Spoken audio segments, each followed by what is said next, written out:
Hello दोस्तों, आज हम पढ़ेंगे बीएससी और बीए फर्स्ट ईयर एग्ज़ाम जो जियोग्राफी का एग्ज़ाम है। बीएससी और बीए दोनों के लिए है। फिजिकल जियोग्राफी भौतिक भूगोल है विषय है। जियोग्राफी में G01 पेपर कोड है GE01 जियोग्राफी, जिसमें फिजिकल जियोग्राफी है भौतिक भूगोल। बीएससी और बीए दोनों के लिए फर्स्ट ईयर के लिए, बीए और बीएससी फर्स्ट ईयर के लिए इंपॉर्टेंट क्वेश्चन पढ़ेंगे आज, जिसमें खंड है। इसमें खंड 3 पूछ जाएंगे ए और बे और से।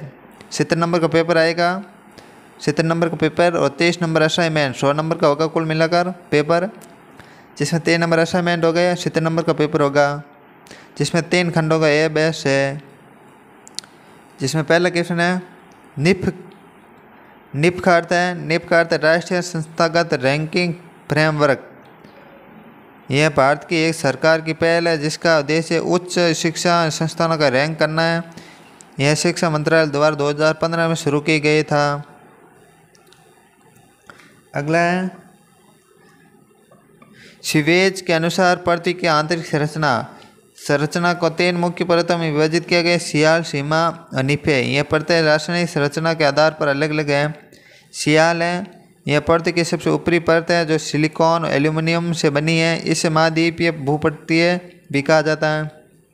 सीमा है, यह सियाल के नीचे स्थित परत है जो सिलिकॉन मैग्नीशियम से बनी है। इसे महासागरीय भूपटलीय भी कहा जाता है। नीप है, यह पृथ्वी की सबसे निचली परत है जो निकल और फेरस लोहा से बनी है। क्रोड भी कहा जाता है। आगे क्वेश्चन है प्राथमिक चट्टानें क्या है? प्राथमिक चट्टानें उन्हें अग्नीय चट्टानें भी कहा जाता है। वे चट्टानें जो पिघले हुए मेग्मा लावा ठंडा होने और जमने से बनती है। चट्टानें पृथ्वी की पपड़ी में सबसे पहले बनने वाली चट्टान है। अन्य सभी प्रकार की चट्टानें इन्हीं से बनती हैं।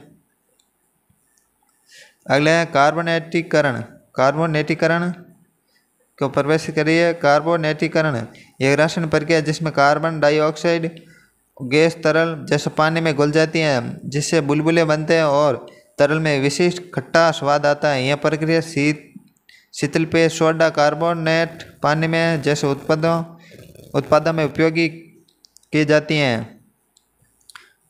टोमेबोलो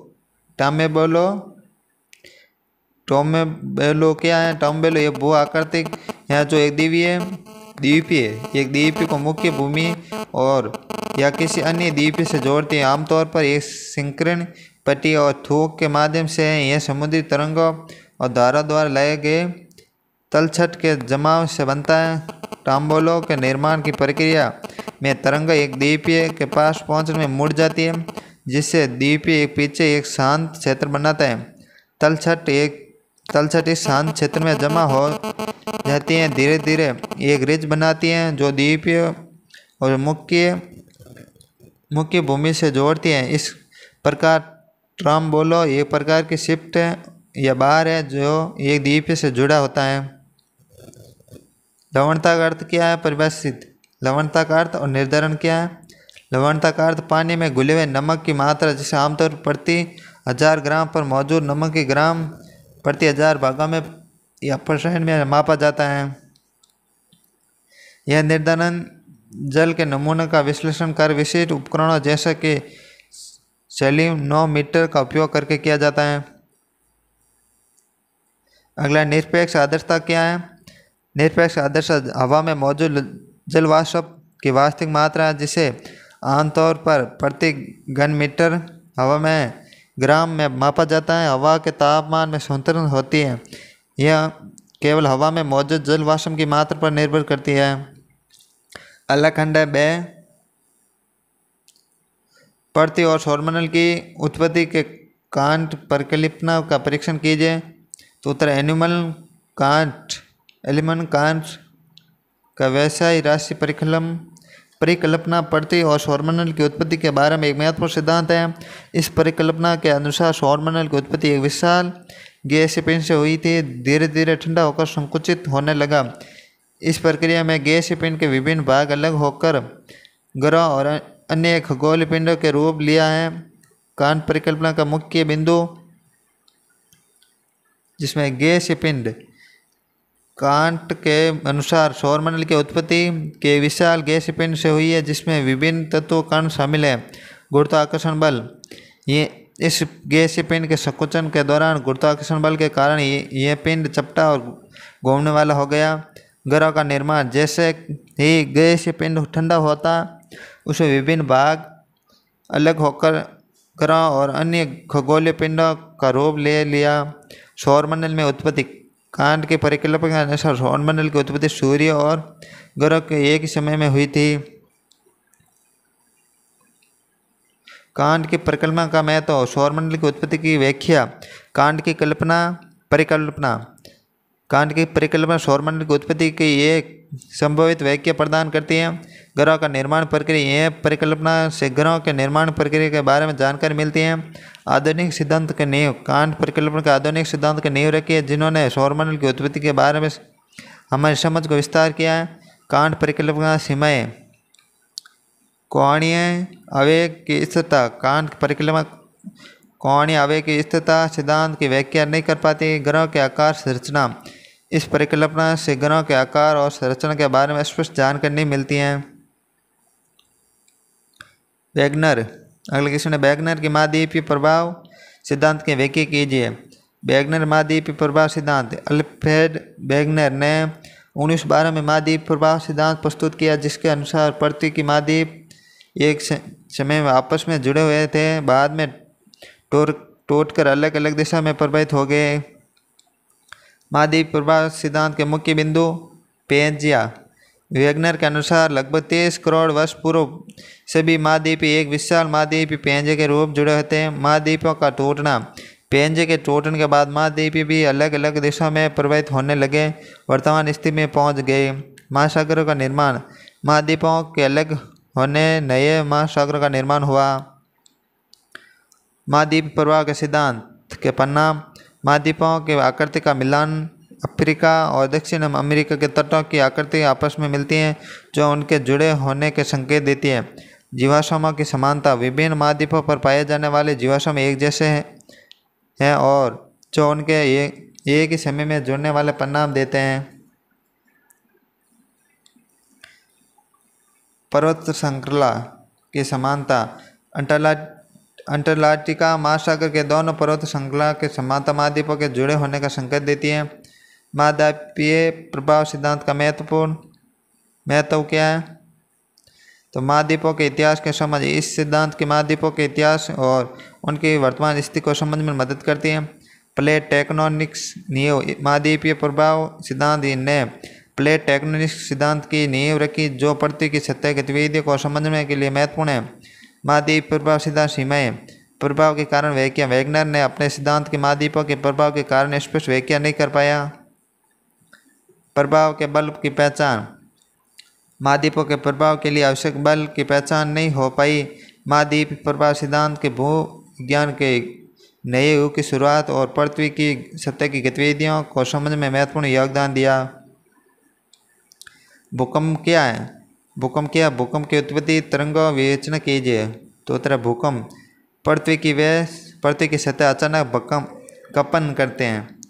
भूकंप पृथ्वी की सतह का अचानक कंपन है, जो पृथ्वी के अंदर ऊर्जा का अचानक निकलने के कारण होता है। यह ऊर्जा भूकंपीय तरंगों के रूप में फैलती है, जिसमें जमीन हिलने लगती है। भूकंप की उत्पत्ति कैसे हुई? भूकंप आमतौर पर टेक्टोनिक प्लेटों की गति के कारण आते हैं। यह प्लेटें लगातार धीमी गति से चलती हैं, लेकिन घर्षण के कारण एक दूसरे से चिपक जाती हैं। प्लेटों पर तनाव घर्षण से अधिक होता है तो वे अचानक खिसक जाती हैं, जिससे ऊर्जा निकलती है और भूकंप आता है। भूकंपीय तरंगें दो प्रकार की होती हैं, जिसमें पहले प्राथमिक तरंगे पी तरंगे। ये तरंगें सबसे तेज होती हैं, ठोस, तरल और गैसों में यात्रा कर सकती हैं। ये तरंगें कणों को तरंग दिशा में संपीड़ित और विस्तारित करती हैं। द्वितीय तरंगे एस तरंगे, यह तरंगें पी तरंगों से धीमी होती हैं और ठोस पदार्थों में यात्रा कर सकती हैं। यह तरंगें कणों का अधिक दिशा में लंबवत दिशा गतिमान करती हैं। इनके अलावा सतह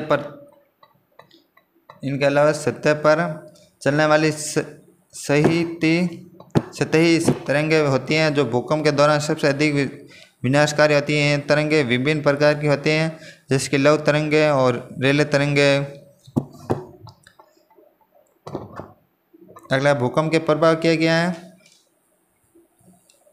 भूकंप के प्रभाव, भूकंप के जमीन का कंपन, इमारत गिरना, भूस्खलन, सुनामी, आग जैसी कई आपदाएं आ सकती है। निष्कर्ष किया इसका भूकंप का निष्कर्ष है भूकंप एक प्राकृतिक आपदा है जो पृथ्वी की प्लेटों की गति के कारण होती है। भूकंपीय तरंगें ऊर्जा के अचानक गिरने से उत्पन्न होती है, जमीन हिलाती है। भूकंप के कारण होने वाले विनाश को कम करने के लिए भूकंपीय क्षेत्र में इमारतों को मजबूत बनाता है और लोगों को भूकंप के दौरान सुरक्षित रहने के बारे में शिक्षित करना महत्वपूर्ण है। अगला क्वेश्चन है भूमिगत जल के संबंधित भूदृश्यों की व्याख्या कीजिए। उत्तर है भूमिगत जल पृथ्वी की सतह से नीचे चट्टानों पर जमा पानी है जो भू आकृति का आकार देने में महत्वपूर्ण भूमिका निभाते हैं। यह भूजल घुलनशील और चट्टानों जैसे चूना पत्थर को घोलकर गुफाएं, सिलिकोल और अन्य अद्वितीय स्थलाकृति बनाता है। काष्ठ स्थलाकृति जो चूना पत्थर क्षेत्र में पाई जाती हैं भूजल द्वारा निर्मित एक विशिष्ट प्रकार की भू आकृतियाँ जिसमें गुफाएं, सिंकहोल, लुप्त होती नदियाँ शामिल हैं। भूमिगत जल से संबंधित भूदृश्य गुफाएं और कदराएं। वर्षा का पानी जब घुलनशील चट्टानों जैसे चूना पत्थर में प्रवेश करता है तो वह चट्टानों को घोलकर गुफा में कदरों का निर्माण करती है। यह गुफाएं भूमिगत जल के मार्ग बनाती हैं और समय के साथ बड़ी हो सकती हैं। सिंकहोल गुफा के ऊपर की छतें के ठहरने से बनते हैं। यह कीप के आकार के गड्ढे होते हैं। भूजल के धंसने और अत्यधिक भूजल निष्कासन के कारण बनते हैं। काष्ठ स्थलाकृति यह विशिष्ट प्रकार की भू आकृति घुलनशील चट्टानें विशिष्ट रूप से चूना पत्थर भूजल की क्रिया द्वारा निर्मित हैं। इसमें गुफाएं, सिंकहोल, डोलाइन, उवाला, लेपिज, लुप्त होती नदियाँ शामिल हैं। भूजल युक्त क्षेत्र यह क्षेत्र होते हैं जो भूजल मिट्टी तल चट्टानों के बीच छिद्रों और दरारों को भरता है। जलभर्त यह भूजल के भंडार होते हैं और जो रेत, बजरी और अन्य चट्टानों में पाई जाती है। भूमिगत नदियाँ यह कुछ क्षेत्रों में भूजल इतना अधिक होता है कि भूमिगत नदियों के रूप में बहता है। भूजल का प्रभाव क्या है? भूजल का महत्वपूर्ण प्रभाव है भूजल मीठे पानी का महत्वपूर्ण एक स्रोत है जो पृथ्वी की जल चक्र का अभिअंग है। यह न केवल पीने का पानी के लिए बल्कि सिंचाई, अन्य औद्योगिक उपयोग के लिए महत्वपूर्ण है। भूजल के संरक्षण भूजल का अत्यधिक उपयोग प्रदूषण और उसके भंडारण का कम कर सकता है, पानी की गुणवत्ता खराब कर सकता है। इसलिए भूजल के संरक्षण के उचित उपाय करना आवश्यक है। अगला क्वेश्चन है मानसूनों की उत्पत्ति का स्पष्ट कीजिए। मानसूनों की उत्पत्ति तापमान, वायुमंडल, वायु दाब। मानसून की उत्पत्ति तापमान और वायु दाब में अंतर के कारण होती है। खासकर भूमि और समुद्र के बीच गर्मियों में भूमि जल गर्म हो जाती है जिससे निम्न वायुदाब क्षेत्र बनता है, जबकि समुद्र अपेक्षाकृत ठंडा रहता है, उच्च वायुदाब का क्षेत्र बनता है। इसके विपरीत सर्दियों में भूमि जल ठंडी हो जाती है जिससे उच्च वायुदाब क्षेत्र बनता है, जबकि समुद्र अपेक्षाकृत गर्म रहता है, निम्न वायुदाब क्षेत्र बनता है। मानसून की उत्पत्ति को समझने के लिए दो मुख्य सिद्धांत है। तापीय सिद्धांत यह सिद्धांत बताता है कि मानसून की उत्पत्ति का मुख्य कारण गर्मी और सर्दी के मौसम में भूमि समुद्र के तापमान में अंतर है। गर्मियों में भूमि जल्दी गर्म होती है और समुद्र की तुलना में कम दबाव का क्षेत्र बनाती है, जैसे हवा समुद्र से भूमि की ओर बहती है। और सर्दियों में जिसके विपरीत रहता है, जिससे हवा भूमि से समुद्र की ओर बहती है। वायुमंडलीय परिसंचरण इस सिद्धांत में वायुमंडलीय परिसंचरण जैसे कि जेट स्ट्रीम, कोरियोलिस प्रभाव भी मानसून उत्पत्ति की दिशा में प्रभावित करते हैं। अगला क्वेश्चन है पृथ्वी के धरातल पर तापमान के क्षैतिज वितरण का विस्तार कीजिए। पृथ्वी के धरातल तापमान पर क्षैतिज वितरण विभिन्न कारकों पर निर्भर करता है, जिसमें कुछ प्रमुख कारण हैं। अक्षांश में तापमान का वितरण अक्षांश के अनुसार बदलता रहता है, जिसमें विषुवत रेखा के पास अधिक तापमान और ध्रुव की ओर कम तापमान होता है। सूर्य के किरणें आपतन कोण से कारण होता है, जो विषुवत रेखा पर अधिक तेज और ध्रुव को कम होती हैं। ऊंचाई में तापमान ऊंचाई के स्थान घटता है। तापमान ऊंचाई के साथ घटता है, जिसे सामान्य ह्रास की दर कहा जाता है। यह दर लगभग 6.5 डिग्री सेल्सियस प्रति 1000 मीटर पर होती है। पर्वतीय क्षेत्र में तापमान कम होता है क्योंकि वायुमंडलीय पतला होता है, ऊष्मा का अवशोषण कम होता है। समुद्र से दूरी, स्थल और जल के गर्म होने के दर अलग होती हैं। स्थल भाग जल की तुलना में अधिक तेजी से गर्म और ठंडे होते हैं। महासागरीय धाराएं भी तापमान को प्रभावित करती हैं, जैसे कि गर्म धाराएं तापमान बढ़ाती हैं और ठंडी धाराएं तापमान घटाती हैं। मेघ आवरण तापमान को प्रभावित करता है क्योंकि यह सूर्य के किरणों को अवशोषित परावर्तित करता है। अधिक मेघ आवरण वाले क्षेत्रों का तापमान कम होता है।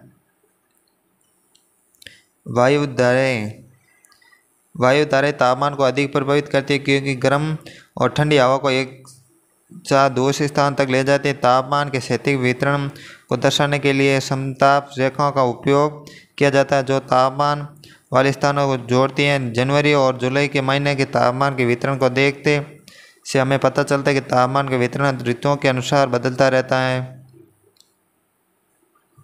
अगला है भूतल पर वायु दाब की पेटी के तापीय गतिक नियंत्रण की व्याख्या कीजिए। उत्तर है भूतल वायु दाब की पेटियों के तापीय गतिक नियंत्रण की व्याख्या।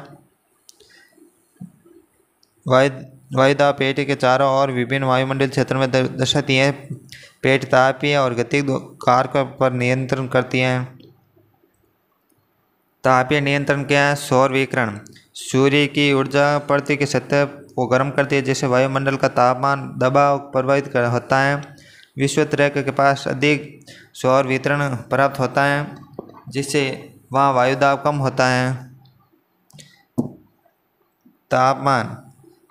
तापमान वायुदाब को सीधे प्रभावित करता है। गर्म हवा को फैलती हैं, हल्की हो जाती हैं, जिसमें वायु दाब कम होता है, जबकि ठंडी हवा सिकुड़ती हैं और भारी हो जाती है, जिसमें वायु दाब अधिक होता है। आगे गतिक नियंत्रण पृथ्वी के घूर्णन के कारण वायुमंडलीय हवाएं विक्षेपित होती हैं, जिसमें वायुविभिन्न वायुदाब पेटी का निर्माण होता है। यह विक्षेपण कोरियोलिस प्रभाव के रूप में माना जाता है। वायुमंडलीय परिसंचरण पैटर्न जैसे कि व्यापारिक हवा और पश्चिमी हवा वायुदाब पेटी को प्रभावित करते हैं। यह हवाएं उच्च और निम्न दबाव क्षेत्रों में के बीच चलती हैं, वायुदाब पेटी को बनाए रखने में मदद करती हैं। वायुदाब पेटी का प्रकार कौन कौन से हैं? तो विषुवतीय निम्न वायुदाब पेटियाँ विषुवत रेखा के आस पास स्थित क्षेत्र उच्च तापमान और कम वायुदाब की विशेषता है, जहाँ हवा गर्म होकर ऊपर उड़ती है, जिसमें निम्न दाब क्षेत्र बनता है।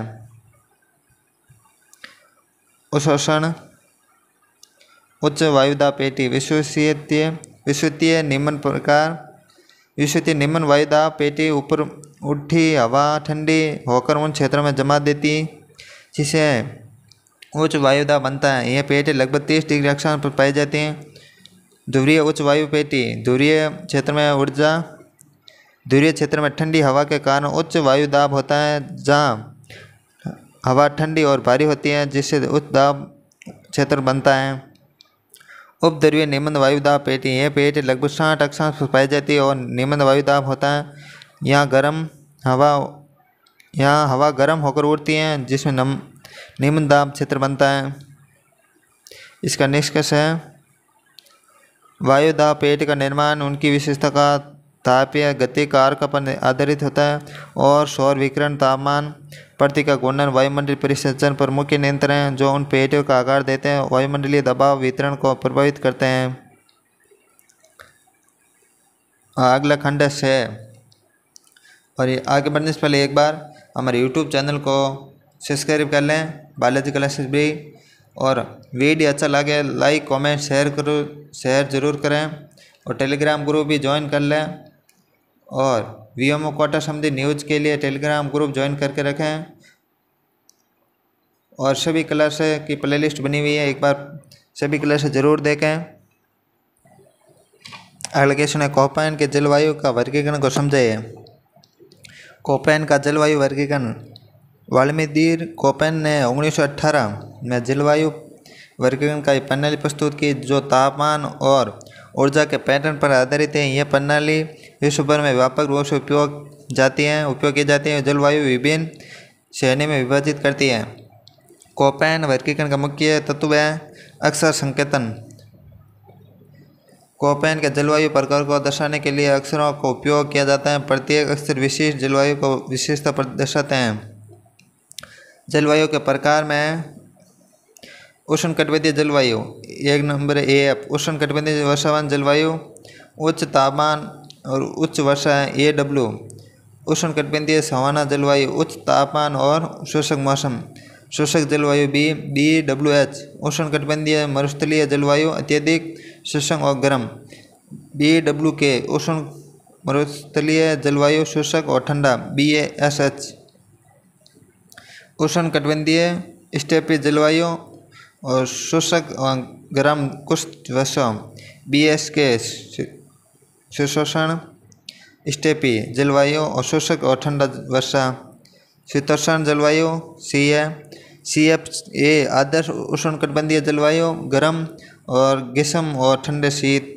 CFB समुद्री जलवायु, मध्य तापमान और समान वर्षा। CFC उप ध्रुवीय समुद्री जलवायु, ठंडे ग्रीष्म और ठंडे शीत। महाद्वीपीय जलवायु DFA आदर्श महाद्वीपीय जलवायु, गर्म ग्रीष्म और ठंडे शीत। DFB महाद्वीपीय जलवायु, मध्य ग्रीष्म और ठंडे शीत। DFC उपध्रुवीय महाद्वीपीय जलवायु, ठंडे ग्रीष्म और अत्यधिक शीत। अगला ध्रुवीय जलवायु इट्रा जलवायु, ठंडे ग्रीष्म और ठंडे शीत। EF हिमनद जलवायु, अत्यधिक ठंडा और बर्फीला। कोपेन का वर्गीकरण महत्व और सरल और प्रभावी में यह पर पन्ना सरल और समझ में आसान है, जिसका व्यापक उपयोग है। वैश्विक प्रासंगिकता, यह पैनल विश्व भर में विभिन्न जलवायु प्रकार को वर्गीकृत करने में सक्षम है। जलवायु अनुसंधान, यह प्रणाली जलवायु अनुसंधान और अध्ययन के लिए महत्वपूर्ण उपकरण है। इसका निष्कर्षण है, कोपेन जलवायु का वर्गीकरण तापमान और वर्षा के पैटर्न पर आधारित एक प्रभावी प्रणाली है जो विश्व भर की जलवायु विविधता को समझने में मदद करती है। यह प्रणाली जलवायु अनुसंधान अध्ययन के लिए महत्वपूर्ण आधार प्रदान करती हैं। अगला है, समुद्री लहरों के अपरदन से विकसित होने वाले स्थल कृतियों के बारे में लिखिए। तो उत्तर है, समुद्री लहरों के अपरदन से विकसित होने वाली स्थल कृतियाँ। समुद्री लहरें तटीय क्षेत्रों में अपरदन और निष्पेक्षण के माध्यम से विभिन्न स्थल कृतियों का निर्माण करती हैं। अपरदन से बने स्थल कृतियाँ मुख्य रूप से निम्नलिखित हैं। समुद्री तरंग कटाव तल, समुद्री तरंगें तट के आधार पर लगातार टकराती हैं, जिससे चट्टानी तट का आधार कट जाता है। एक खड़ी दीवार जैसी संरचना बनाती है, जैसे तरंग कटाव तट या वे कट शिप कहा जाता है। तरंग कटाव मंच, वे कट प्लेटफॉर्म, तरंग कटाव तट के सामने एक तरंग कटाव तट के सामने एक समान समतल और धीरे धीरे ढलान वाला मंच बना है, जिसे तरंग कटाव मंच कहा जाता है। यह मंच तब बनता है जब लहर चट्टानी कट को काटती हैं और धीरे धीरे समतल बनाती हैं। समुद्री गुफाएं, समुद्री लहरें तटीय चट्टानों के कमजोर हिस्सों पर अधिक प्रभाव डालती है, जिससे गुफाएं बन जाती हैं। यह गुफाएं तब और बड़ी हो जाती है जब लहरें लगातार चट्टान को काटती रहती हैं।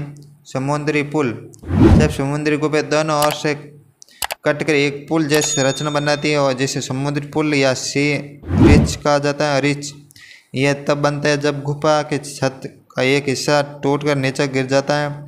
यह केवल दोनों तरफ की दीवार बचती है। समुद्री स्तंभ, जब समुद्री पुल का ऊपरी भाग टूट जाता है तो केवल एक स्तंभ जैसी संरचना बचती है। इसे समुद्री स्तंभ या सी स्टेक्स कहा जाता है। ये स्तंभ चट्टानी संरचना होती हैं जो तट से अलग होकर खड़ी रहती हैं। निष्कर्ष क्या है? समुद्री लहरों का अपरदन विभिन्न प्रकार की स्थलीय कृत्यों से बनती है। इसमें तरंग कटाव, तट तरंग कटाव मंच, समुद्री गुफाएं, समुद्री तट, समुद्री पुल, समुद्री स्तंभ प्रमुख हैं। यह स्थलीय कृत्य तटीय क्षेत्रों की भू आकृति विज्ञान का आकार देती हैं। प्राकृतिक सौंदर्य के साथ साथ वैज्ञानिक अध्ययन का विषय है। महासागर में लवणता का वितरण का प्रभावित करने वाले कारकों की व्याख्या कीजिए। जिसमें महासागरों की लवणता का वितरण का प्रभावित करने वाले कारक। महासागर के लवणता का वितरण विभिन्न भौगोलिक मौसम संबंधित कारकों को प्रभावित करता है। लवणता का मापन प्रति 1000 भाग में विभाजित किया गया पीपीटी या परसेंट, और इसकी औसत लवणता लगभग 35% होती है। ऊर्जा पहला है वर्षा और वाष्पीकरण। वर्षा और वाष्पीकरण लवणता का सीधा प्रभावित करता है। जिसमें अधिक वर्षा वाले क्षेत्र में लवणता कम होती है क्योंकि ताज़ा पानी की मात्रा बढ़ जाती है, जिससे लवणता घनत्व कम हो जाता है। वाष्पीकरण अधिक वाष्पीकरण वाले क्षेत्रों में लवणता अधिक होती है क्योंकि पानी वाष्प में बदल जाता है, लवण पीछे रह जाता है, जिससे लवणता बढ़ जाती है। नदी का पानी। नदियाँ ताज़ा पानी का महासागर से लाती हैं, जिससे तटीय क्षेत्रों में लवणता कम जाती है। बड़ी नदियाँ मुहाने पर लवणता का स्तर कम होता है क्योंकि ताज़ा पानी की मात्रा अधिक होती है। अगला हिमनद और बर्फ पिघलना। ध्रुवीय क्षेत्रों में हिमनद और बर्फ पिघलने से ताज़ा पानी की मात्रा बढ़ जाती है, जिससे लवणता कम हो जाती है। महासागरीय धाराएं लवणता का वितरण प्रभावित करती हैं। जिसमें गर्म धाराएं